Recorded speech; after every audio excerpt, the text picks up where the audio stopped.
Como você enxerga, Léo, a economia do Brasil hoje? Como nós Olha, estamos no atual cenário? primeiro a gente não adianta a gente negar e fechar os olhos para o que aconteceu no mundo, né, no Covid. Então é natural que qualquer economia no país tenha sofrido, né. Então a gente teve o Covid, e aí as pessoas tiveram que ficar em casa, as empresas pararam de funcionar, então é natural que o PIB tenha caído, né. Então você teve essa grande crise e fez sentido o governo ajudar as empresas a não quebrarem, porque elas tiveram que fechar do dia para a noite sem ter feito nada de errado, e as pessoas, que muitas não tinham trabalho, então você teve que gastar mais. Tudo bem, isso aí concordo.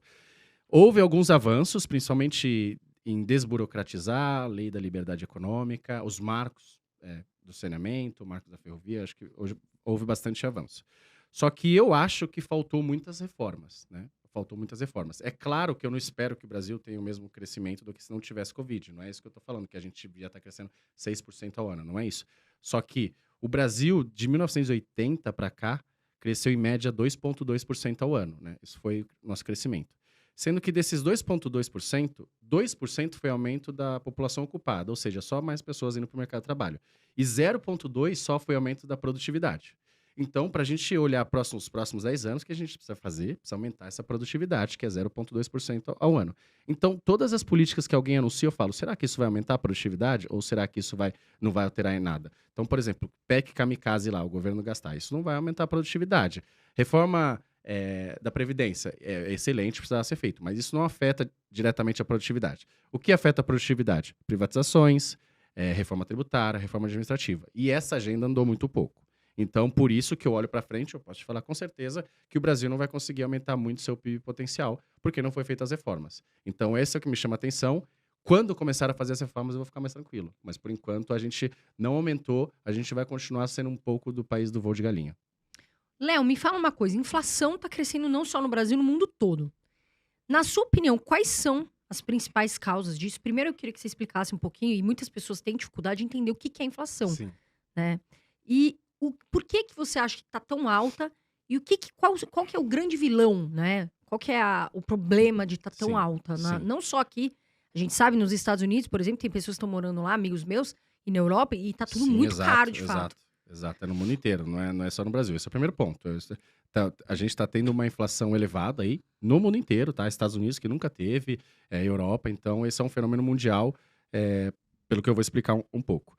Mas primeira definição, inflação é aumento generalizado dos preços ao longo do tempo. Por que que isso é importante? Porque se eu tenho uma geada e aumenta a e destrói uma plantação de tomate e aumenta o preço do tomate, isso não é inflação necessariamente, porque você não está tendo aumento generalizado. Então, significa que o Banco Central ou o governo, que deve tomar atitude, não precisa fazer nada, não deve fazer nada. Tem que ser aumento generalizado, ou seja, tem que estar difuso no mercado. Então, o preço da maioria da nossa cesta de consumo, vamos dizer assim, tem que estar aumentando ao longo do tempo, tá? Muitas pessoas falam assim, inflação é aumento da base monetária. Na verdade, isso é uma das causas, né? Mas a definição de inflação é aumento generalizado dos preços. Tá, então, primeira coisa. Daí, uma das causas, né? Tem várias. Você pode ter uma inflação de demanda, você pode, como eu falei, sei lá, você teve um desastre natural no país inteiro, ou como você teve o Covid. Você quebrou a estrutura produtiva do país. Então, é natural que você oferte menos bens, você tem as mesmas pessoas demandando, então suba o preço. Então, essa é uma coisa. Outra coisa é a oferta da base monetária, aumento dessa base monetária. Então, toda vez que o governo decide imprimir dinheiro, e aí, quando é que o governo imprime dinheiro? É simples, o orçamento do governo ele gasta e ele arrecada. Quando ele gasta mais do que ele arrecada, o governo consegue emitir moeda, né? Um estado não consegue emitir moeda. Conseguia antes da lei da responsabilidade fiscal, mas agora ele não consegue. Uma empresa familiar não consegue, mas o governo consegue. Então, toda vez que ele gasta mais do que ele arrecada, né?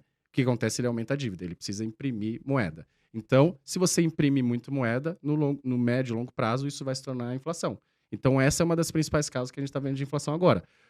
O Brasil e o mundo inteiro, os bancos centrais injetaram trilhões na economia, o que fazia sentido mais ou menos ali na hora, porque as pessoas precisavam de recursos para você não parar e não quebrar a economia inteira. Mas agora a gente está vendo o aumento da inflação. Então é um fenômeno que está acontecendo no mundo inteiro. O Brasil também não é exclusivo, então está sofrendo com isso também. E agora a gente precisa de uma política monetária e fiscal eficiente para poder reduzir a inflação. Léo, a questão do aumento na taxa de juros. Você acha que o Brasil saiu na frente de outros países ao subir a taxa de juros de forma antecipada? Você acha que o nosso governo está conseguindo atuar bem em frente a todos esses problemas que a gente vem enfrentando pós-cenário pandemia, no caso? Então vamos separar duas coisas. Existe política monetária e política fiscal. Política monetária é do Banco Central, subir e descer juros para controlar a inflação. Política fiscal é o governo gastando mais ou menos, né? Arrecadando mais ou gastando mais, que aí ele faz aumentando ou reduzindo o tributo, investindo ou gastando mais em alguns programas, tá? Política monetária do Banco Central, o Banco Central é independente. Passou o Banco Central independente recentemente. Isso é excelente.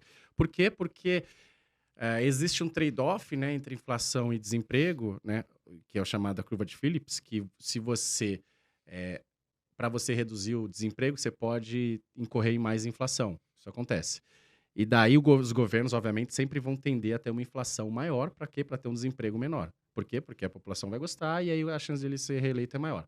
E o que acontece é que com o Banco Central independente, você blinda ele de pressões políticas. Então o Banco Central fala assim, o meu papel, pelo menos no Brasil, em alguns países mudam, o meu papel é manter o poder de compra da moeda, né? Porque alguns bancos centrais têm mandato dual, que eles chamam, né? Eles podem querer se preocupar com o nível de emprego.